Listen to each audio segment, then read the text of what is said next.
Hello and welcome to the first case study of the DigDigital project.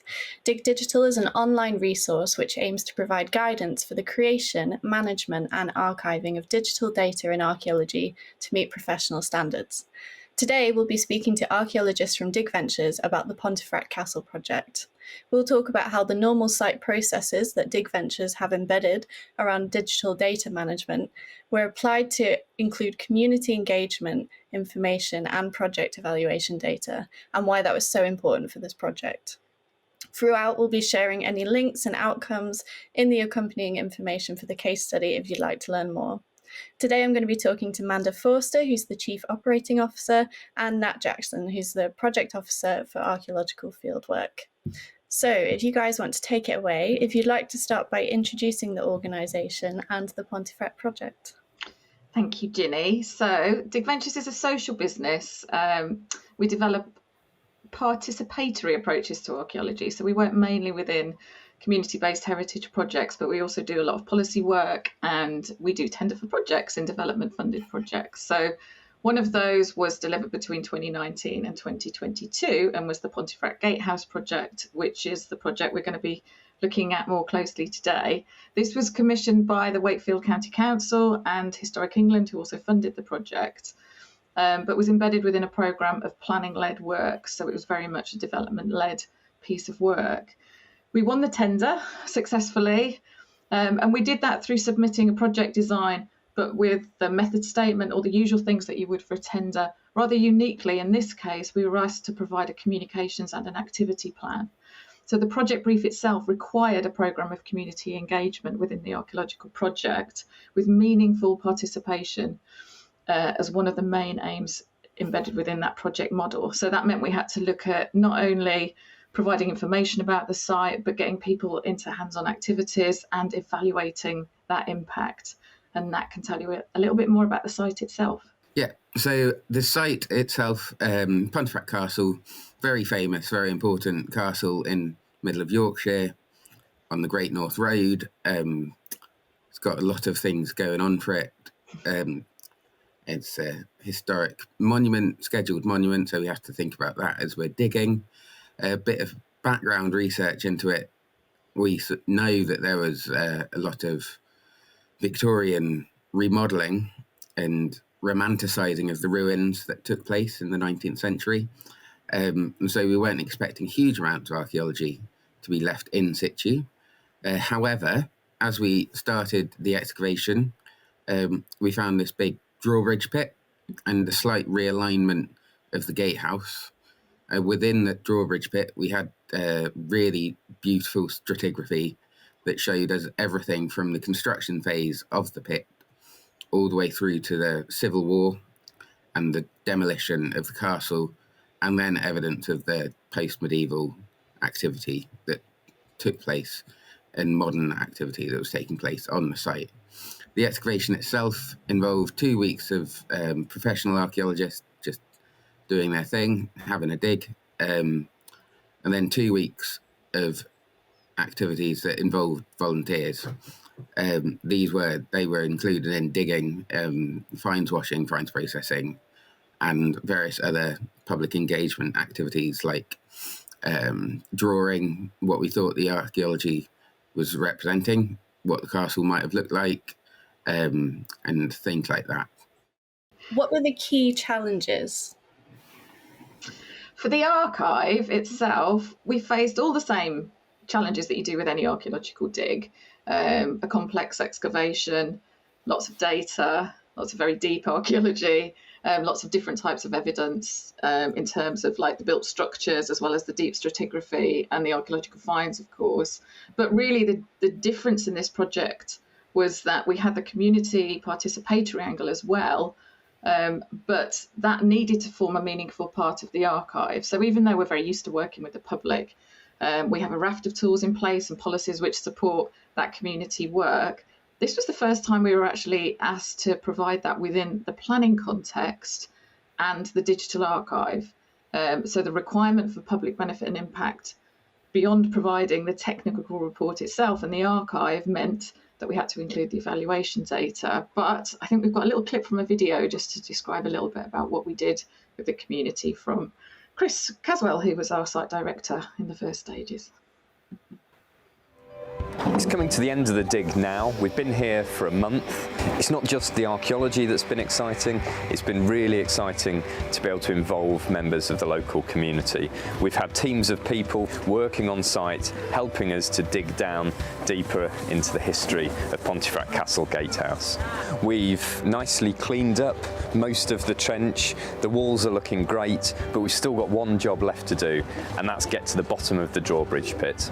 We've worked our way through the 17th century rubble, which is likely to have been deposited after the English Civil War, and we're into the medieval now.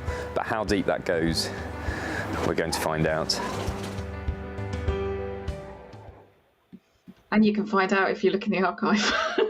But the interesting thing really for this was this pairing of participation and planning-led archaeology gave us an opportunity to really evaluate and retain the digital evaluation data as part of the archive itself, just as any other raw data set should be. So we reviewed how we collected and stored sensitive information, such as the names, images, video content about the participants themselves, because we wanted to be sure that we could include the public face of the dig in a publicly accessible archive, which wouldn't encounter any issues at all. So we needed to review how we retain and select that data within the preserved archive, and what metadata and documentation needed to go alongside.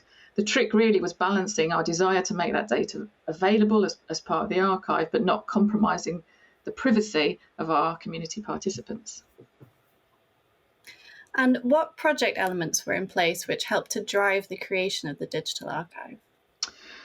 Well, really the structures around any project, and it really started within the invitation to tender, so the ITT documents and the project brief that went alongside.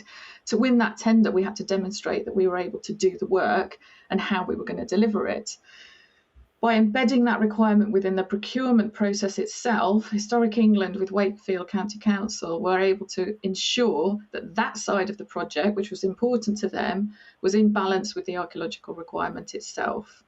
To show and demonstrate how we were able to achieve that, we included a data management plan. We linked that in with the project design, so it just formed part of the pre-excavation documentation. And we were able to signpost then what was intended and how we were going to manage the data through the project. So this is a simple way to point out that we responded to their requirement and that the documentation was in place from the project initiation stages, which we could then just update as we went through the project. So even though we're very much digital in terms of our approaches and we're very archive aware, having that requirement set up right at the beginning meant that it was really baked into the deliverables. So actually anyone that undertook the project would have been required to do so. But it wasn't just something we chose to do to meet our professional standards. We had to meet the needs of the project itself. How is digital data usually managed for a project? So DigVentures uses digital recording and Dropbox all the time for all of their projects, and this is good because everything's cloud-based and backed up constantly. And then prior to the excavation on Dropbox, we set up folders, a project folder that is consistent and it's the same throughout every single project that we do. Everything has the same file location, and it's all completely uniform. And then this is good because then everyone in the team knows where everything lives, or should know where everything lives, as long as you tell them. And then because it's stored on the cloud, it's backed up all the time. The things that aren't stored on the cloud, like photos and GIS data, we back up daily or every other day, whenever's appropriate, really, for things. Some days you might take one photo and don't need to back up that day.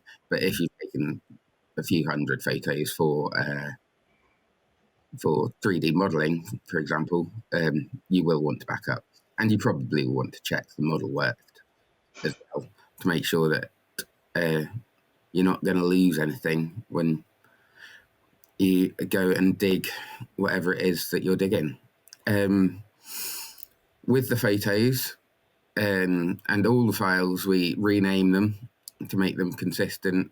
We have a file naming protocol that gives everything a unique identifier, so you don't have like 100 different photos that are all just like 1, 2, 3, 4.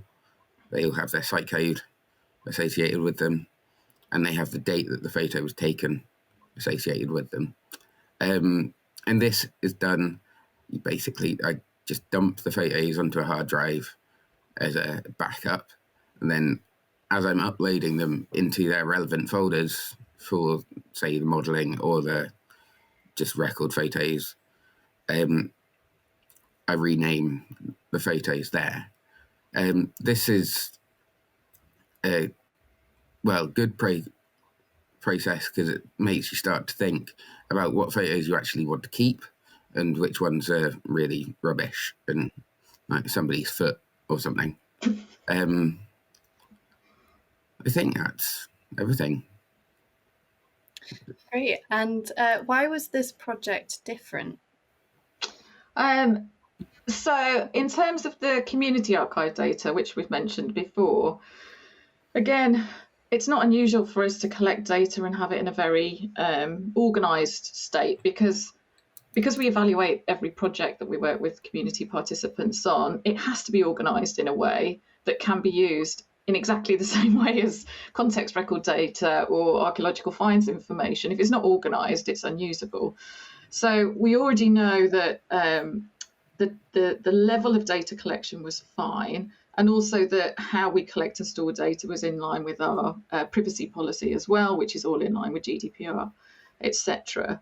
What we needed to review was how that data found its way into the archive and which parts needed to be selected to support querying that data for other researchers, for example, to look at what we did, but also for people to then use that. So if somebody was looking at community engagement in archaeology and heritage in Wakefield or in the Wakefield area, they can incorporate that data then into their own research. So that's really what the aim of any digital archive is. In terms of what that data looks like, we have quite a standardized way of collecting both quantitative data, which is, you know, what's your name, where do you come from, why you're interested, things that ends up being numbers and statistics. And we also have qualitative data. So what did you enjoy about the excavations? What did you learn when you were on site? How did it make you feel? That sort of information. So that data can come in different ways, often spreadsheets with words in them or numbers, but also we have photographs of the team that get involved with us. The community participants are very much part of the team, and we have that kind of profile information as well as video content, those sorts of things as well. All of that data, just with the setup that Nat's just described for the site photo, we just have a folder in the same project folder that's got community data and information. So it's treated in exactly the same way as everything else. On collection, we also ask people if they want to have their information stored and shared. So that's a really important part of the process. We don't have to ask the archaeological finds if they want to be shared with the public, but we do with people. So we ask that about, are we okay to take your image? So taking photos on site, for example, are we okay to include that within the public archive? And I think that's the important thing. It's just raising people's awareness to what's going to happen with that information. We anonymise all the data as well. So any of the spreadsheet information that's to do with demographics or qualitative data isn't linked to individuals that can be identified. So we anonymise all of that data before it gets kind of goes through the mill, if you like, as part of the archive itself.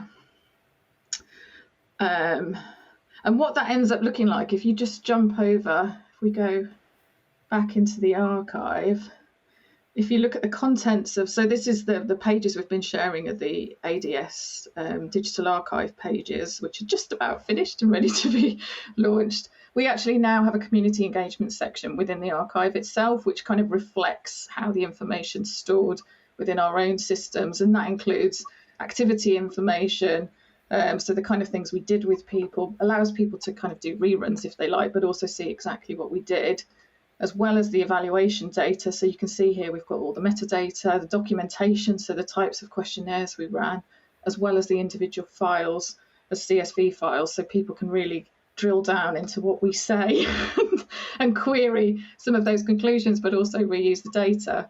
And then we've got things like the photos themselves. So we've got a good selection here for images. And the idea is that not only is it our archive that we're depositing with the same balance as the archaeological archive, but also if you've got museum professionals or educational professionals that need some pictures of people doing archaeology or people enjoying heritage or people visiting Pontefract, then there's a whole archive here that's freely available for use. And I think that's a really important part of like why you kind of make sure that this data is then available, is anyone can reuse this now and it's going to be there. It's a reminder really that not to forget things that are important as part of the project. So if we were just undertaking the excavations, we've done all this community work and community engagement, but then we just archived the archaeological report and the data, we're missing that whole part of the project that was so important. So really the community activities and the community evaluation data go hand in hand with context records, faunal remains and everything else. And it's just really important that that's made accessible. So yeah, that's it. A bit of a preview there of some of the community data. And how was the selection process managed or impacted by the slightly different brief? So we need to ensure the digital archive only has in it what it needs to have in it, obviously.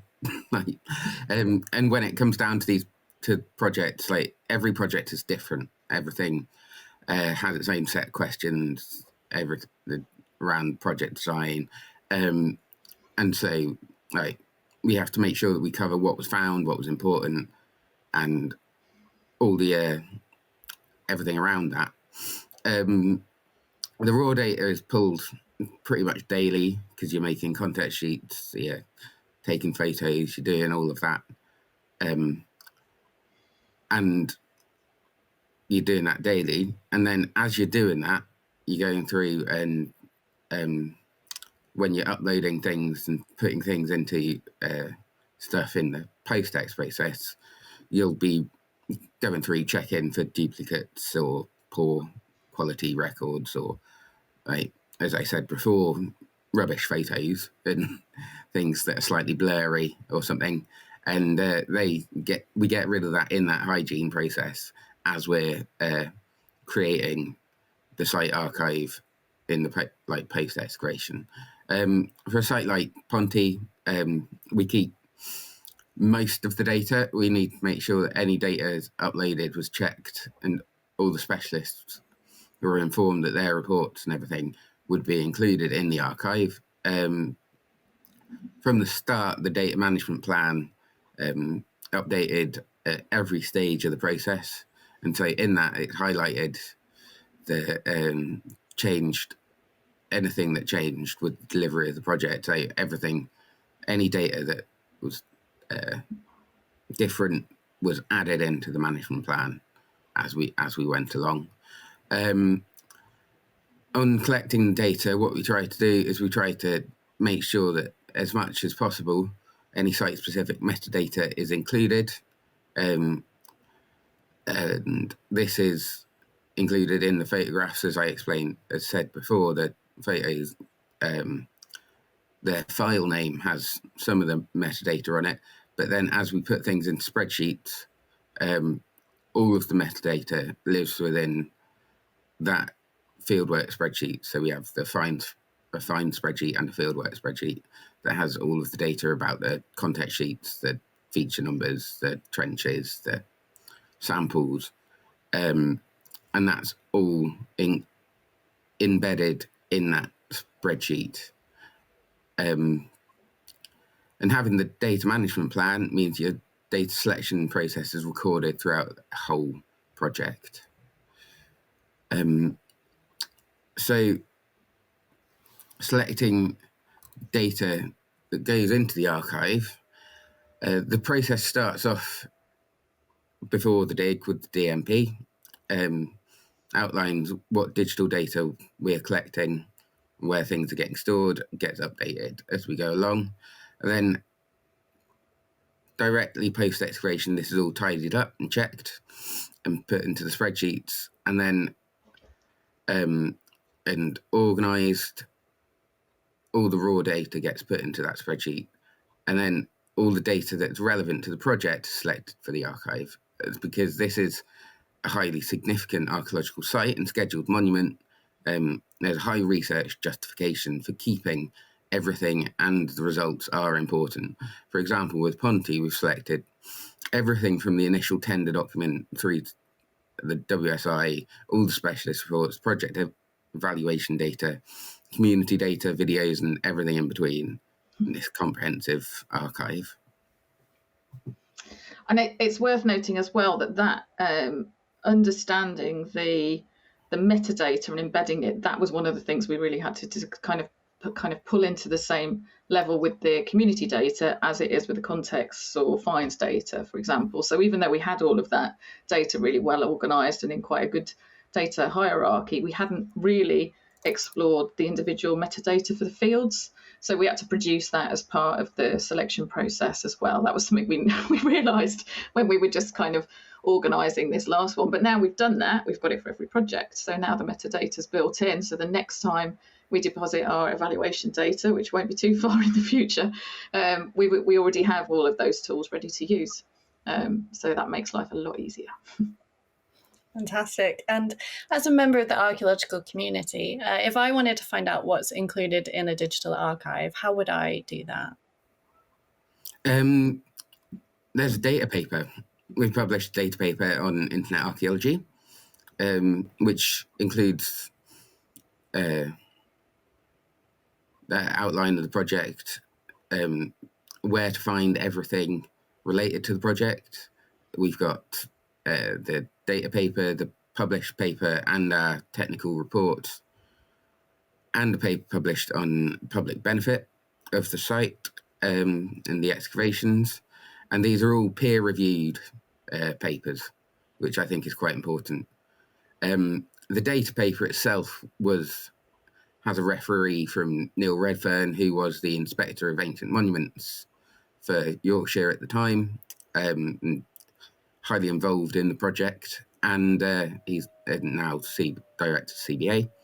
And what's like in the data paper, as you're seeing right now, we include things like background, then its relationship to the other publications, results summary, and the dataset content, so what's included in the data set, and then future work and reuse potential, and finally the acknowledgements, because everyone involved in the project needs to be acknowledged.